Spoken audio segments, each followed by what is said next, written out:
What's up, cubers? Cubivaz is here. Let's get cubing. This is an RS3M V5 ball core. And this is also an RS3M V5 ball core.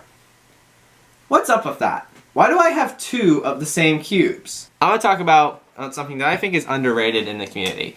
And that is the importance of having a backup cube being identical to your main. So, why the heck would anyone want to talk about this?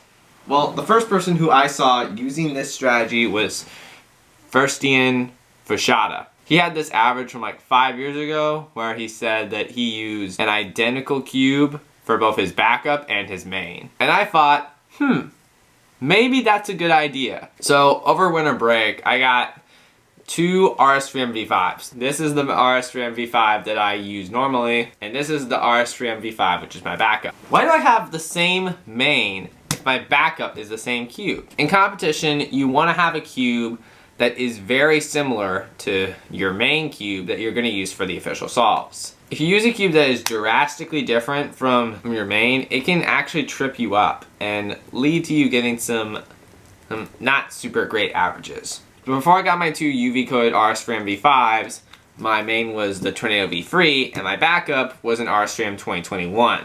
So the problem with this set of main and backup was that my main was so much different than my backup. And you want your backup cube to feel similar to your warm-up cube.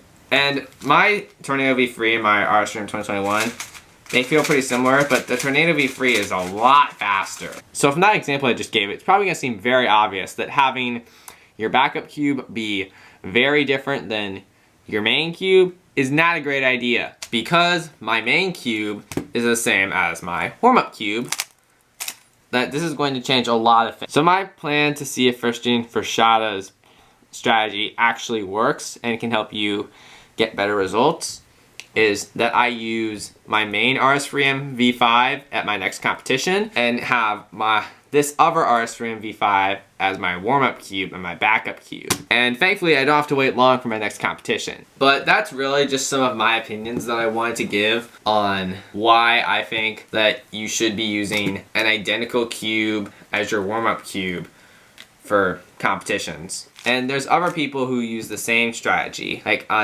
this guy named Andreas, who has a very long last name that if I tried to pronounce, I'd probably screw it up.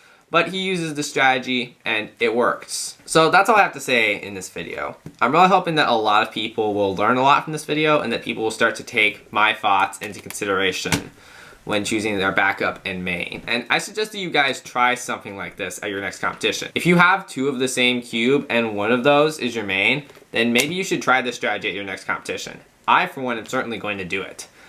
And I'm very hopeful that it's going to work. So guys, that is all I wanted to say with this video. Thanks for watching, and until next time, keep on cubing.